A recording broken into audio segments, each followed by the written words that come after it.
ಜನಸ್ಪಂದನ ನ್ಯೂಸ್ಗೆ ಸ್ವಾಗತ. ನವರಾತ್ರಿಯ ಶುಭ ಸಂದರ್ಭದಲ್ಲಿ ಕಂಗೊಳಿಸುತ್ತಿರುವ ಹಳಿಯಾಳದ ಜಗನ್ಮಾತೆ ಶಕ್ತಿದೇವಿ ಶ್ರೀ ತುಳಜಾಭವಾನಿ.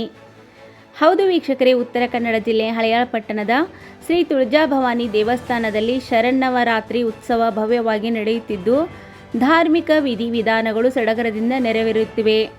ನವರಾತ್ರಿಯ ಪ್ರಯುಕ್ತ ಶ್ರೀ ದುರ್ಗಾ ಸಪ್ತಶತಿ ಪಾರಾಯಣ, ಲಲಿತ ಸಹಸ್ರನಾಮ ಮತ್ತು ವಿಷ್ಣು ಸಹಸ್ರನಾಮ ಪಾರಾಯಣ, ಸುಮಂಗಲೆಯರಿಂದ ಸಾಮೂಹಿಕ ಕುಂಕುಮಾರ್ಚನೆ ಸೇರಿ ವಿವಿಧ ಧಾರ್ಮಿಕ ಕಾರ್ಯಕ್ರಮಗಳು ನಡೆಯುತ್ತಿವೆ. ಶ್ರೀ ದೇವಿಗೆ ವಿಶೇಷ ಅಲಂಕಾರ, ಪೂಜೆ, ನೈವೇದ್ಯ ಸೇವೆಗಳು ಜರುಗುತ್ತಿವೆ. ದೇವಿಯ ಸಮ್ಮುಖದಲ್ಲಿ ಜರುಗುತ್ತಿರುವ ವಿವಿಧ ಕಾರ್ಯಕ್ರಮಗಳು ಭಕ್ತರ ಮನಸೂರೆಗೊಂಡಿದ್ದು, ಸಾಂಸ್ಕೃತಿಕ ಕಾರ್ಯಕ್ರಮಗಳಲ್ಲೊಂದಾದ ದಾಂಡಿಯಾ ಕೋಲಾಟ ಪ್ರಮುಖವಾಗಿ ಭಕ್ತರ ಹರ್ಷವನ್ನು ಇಮ್ಮಡಿಗೊಳಿಸುತ್ತಿದೆ. ದೇವಸ್ಥಾನದಲ್ಲಿ ನವರಾತ್ರಿ ಉತ್ಸವದ ಭಾಗವಾಗಿ ಬರುವ ಶುಕ್ರವಾರ ನಡೆಯುತ್ತಿರುವ ಶ್ರೀ ನವಚಂಡಿ ಹವನ ಹಾಗೂ ಪೂರ್ಣಾಹುತಿ ಮಹಾಪ್ರಸಾದ ಕಾರ್ಯಕ್ರಮಗಳನ್ನು ಅದ್ದೂರಿಯಾಗಿ ನಡೆಸಲು ದೇವಸ್ಥಾನದ ಆಡಳಿತ ಮಂಡಳಿಯ ಸಕಲ ವ್ಯವಸ್ಥೆಗಳನ್ನು ಮಾಡಿಕೊಂಡಿದ್ದು, ಭಕ್ತರು ಧಾರ್ಮಿಕ ಕಾರ್ಯಕ್ರಮಗಳಲ್ಲಿ ಭಾಗವಹಿಸಿ ಶ್ರೀ ತುಳಜಾಭವಾನಿ ದೇವಿಯ ಕೃಪೆಗೆ ಪಾತ್ರರಾಗಲು ವಿನಂತಿಸಲಾಗಿದೆ.